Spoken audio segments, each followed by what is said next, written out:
বন্ধুরা দেখো, আজকে রান্না করছি হাতে মাখা কচুরলতি। এই রান্নাটা তোমরা অবশ্যই একবার করবে। এই রান্নাটা খেতে দুর্দান্ত হয়।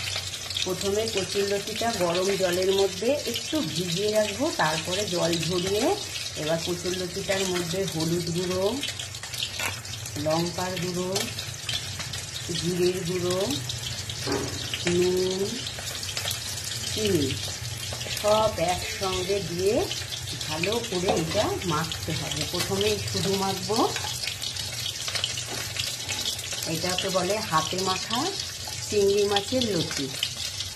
এই রান্নাটা খেতে খুব সুন্দর হয়। শুধু মেখে বসিয়ে দাও, ব্যাস হয়ে যাবে। তারপরে দেখো,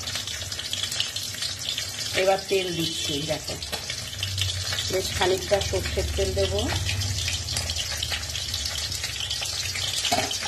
খানিকটা সর্ষের তেল দিলাম।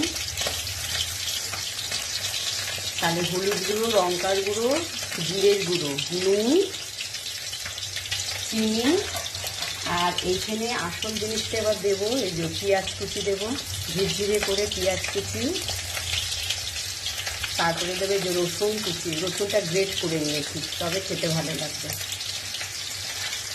এটা দিয়ে ভালো করে মেখে নিলাম।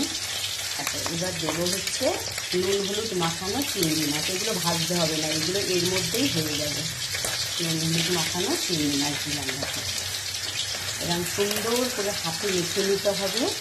মেখে নিয়ে তারপরে কম গ্যাসে এটা হতে থাকবে, কেমন? এইটা যেই হয়ে যাবে তারপরে আবার দেখাবো তোমাদেরকে।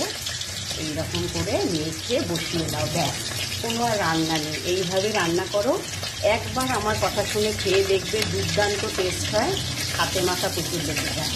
এইভাবে বসিয়ে দেবো, এইভাবে বসানো থাকবে। চাপা দিয়ে দেবো, এরকম করে চাপা দিয়ে দিলাম। দেখো, এবার খুলছি। হ্যাঁ, দেখেছ কি সুন্দর হয়ে গেছে। আমি মোটামুটি 15 মিনিট লো ফ্লেমে চাপা দিয়ে রেখেছি। দেখো, একদম শুকনো হয়ে গেছে। এবার একটা জিনিস আগে দিয়ে দিই। হ্যাঁ, এই লেবুর রসটা দেবে। অনেক সময় অনেকে বলে না কুটকুট করে, তাহলে এই লেবুর রসটা দিলে আর গলা চুলকাবে না। এইরকম করে লেবুর রস দিয়ে দেবে। মিষ্টিটা একটু ভালো করে দেবে, যাতে মিষ্টিটাও ব্যালেন্স হয়। লেবুর রসটার মিষ্টিটা দিলে যেন ঠিক হয়ে যায়। এই দিয়ে দিলাম। এবার জাস্ট একটু হালকা হাতে এবার একটু নিয়ে নেব। এইভাবে কচুরলতি হাতে মাখা করে খাবে, আর হচ্ছে কচুরলতির একদম ফ্যান হয়ে যাবে। দেখো, দেখেছ? এই লেবুর রসটা কিন্তু লাস্টে অবশ্যই দেবে। ব্যাস, দেখো একদম অলমোস্ট ডান। দেখো কি সুন্দর হয়েছে না দেখতে? খেতেও অপূর্ব সুন্দর হয়। এইভাবে কম গ্যাসে 15 থেকে 20 মিনিট রেখে দিলেই কচুরলতিটা হয়ে যাবে। লাস্টে মিষ্টিটা একটু দেখে নেবে, আর হচ্ছে লেবুর রসটা অবশ্যই দেবে।